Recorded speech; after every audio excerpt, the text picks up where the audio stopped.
और starboard fuel. ये एक बेसिक आइडिया दे रहा हूँ कि क्या हो रहा है इंजन रूम से, चेंज ओवर स्विच से।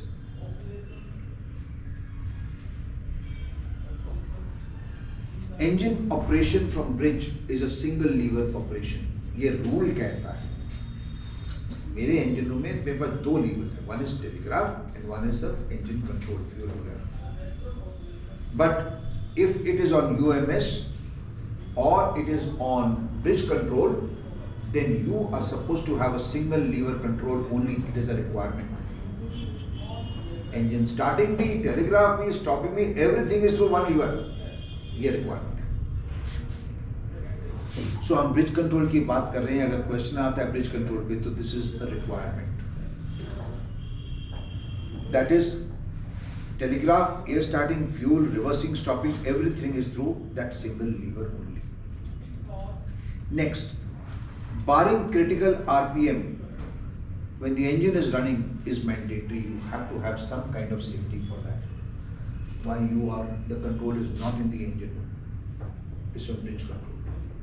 और bridge control में भी अगर unmanned चल रहा है तो कोई भी नीचे नहीं है। अगर suddenly governor stuck हो जाता है या कुछ और प्रॉब्लम हो जाती है तो engine में safety protection system होना चाहिए।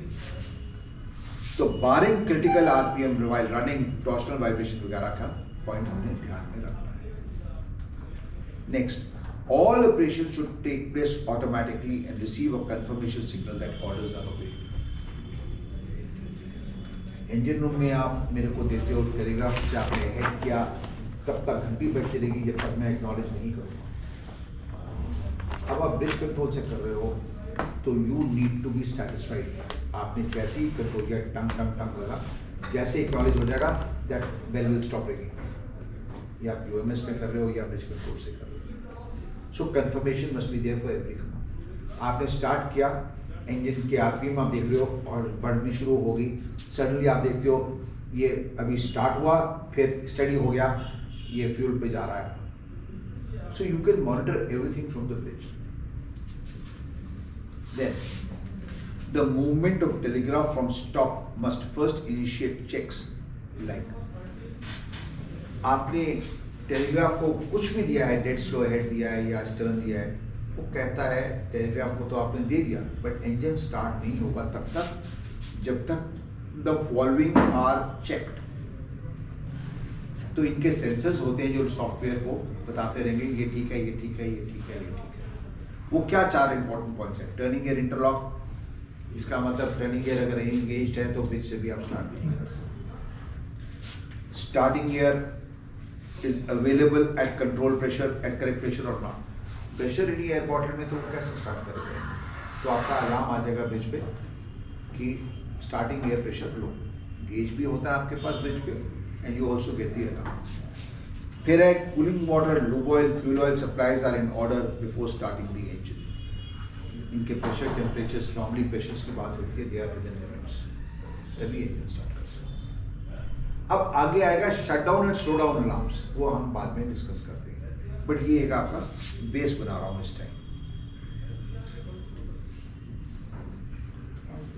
Then starting sequence is there. The engine has to be started in a certain particular sequence. वो सीक्वेंस आपको मैंने कल भी बताया था, परसों में बताया था स्टार्टिंग कैसे करनी है। आपका टर्निंग गियर इंटरलॉक के बाद जाएगा, उसके बाद जाएगा ऑटोमेटिक वाल्व खुलेगा, एयर जा रही है, पायलट सिलेंडर्स को पुश करके रखा हुआ है against the negative cam air distributor में। अब वही एयर जाएगी आगे इंजन के स्टार्टिंग वाल्व के ऊपर जाएगी, उसको खोलेगी। यही सीक्वेंस ऑटोमेटिकली करना है। उसके लिए क्या है? Camshaft must be in the correct position. The starting gear is admitted, shaft turns in correct direction of the order. Shaft has sufficient minimum RPM for combustion. अगर वो 10 आरपीएम करके और बंद हो गया तो ये स्टार्ट बहुत कम थी गया ना एयर। इंजन तो स्टार्ट ही नहीं होगा क्योंकि कंप्रेशन जब किया उतना टेम्परेचर ही नहीं बढ़ा। मैं फ्यूल तो डाल दिया बट इंजन स्टार्ट ही नहीं हो सकता। इसलिए minimum RPM it must reach before combustion can be started. Admission of fuel and starting air is shut. इसमें मैंने आपको बोला था या फ्यूल जा सकता है या स्टार्टिंग एयर जा सकती है एट वन टाइम, दोनों इकट्ठे नहीं जा सकते। I'll change this.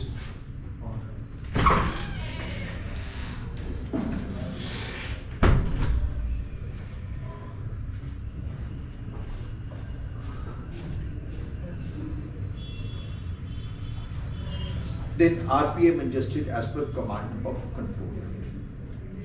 If initial firing RPM is not reached in the first go, in stipulated 3 to 4 second के टाइम में मैंने एयर दी बट वो इंजन की RPM नहीं आई, अब further 4 seconds allowed to elapse and the cycle is repeated. वो engine कुछ नहीं होगा 4 सेकंड के लिए, उसके बाद फिर से एयर किक ऑटोमेटिकली चला जाएगी क्योंकि आपका कमांड क्या हुआ, इंजन स्टार्ट करो। ये टोटल 3 कंसेक्टिव स्टार्ट सकता है सर। उसके बाद फेलियर अलार्म आ जाएगा, इंजीनियर्स को ही रीसेट करना पड़ेगा। क्लियर करना पड़ेगा, स्टार्टिंग में क्यों नहीं जा रही? वो रीसेट करेंगे इंजन से। Mostly the reset is done by taking over the control to engine room and again giving it to you. This is the most common way of resetting. हम कंट्रोल लेंगे और वापस दे देंगे, वो रीसेट हो जाएगा। सर ये स्टार्टिंग ईयर दिया हमने तो क्यों नहीं स्टार्ट किया? क्यों नहीं start? What are the reasons? This one Your bearing was damaged, the crankshaft is taking too much of load. आपने अपनी तरफ से तो एयर दी बट उसका इसका फ्रिक्शन इतना ज़्यादा हो चुका है कि इंजन स्टार्ट नहीं होगा। एक example, there is a rope which has got entangled in the propeller. मैंने आपको दो रीजन दिए। Like this it keeps going. Good morning, sir. Very good morning to sir. Just passing through, sir. बिल्कुल sir, always welcome. Clear हो गया gentleman? I am on slide number 131। Just write it down. वो पीछे वाला slide दिखाएं ना इसको just. I'll continue from here in the next So, time हो गया ना? I'll तो continue. कैलिकर टेस्ट करते हैं, दैट मीन ओनली एक्नॉलेजिंग, तो मतलब चेक करेंगे जो This भी is only acknowledgement that your command and the engine room command is the same. वो भी आएगा अभी टॉपिक, उसको भी कवर करेंगे।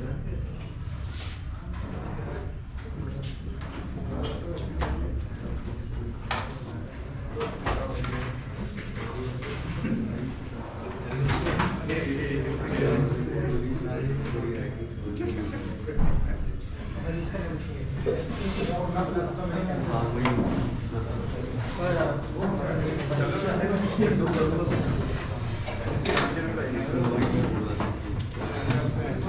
पढ़ रहे हैं।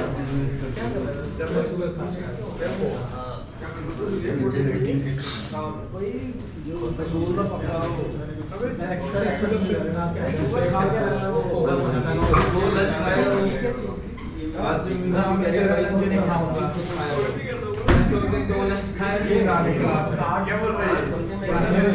बोल के भेजा सब्जी को दिखाना दोस्त कर रहा है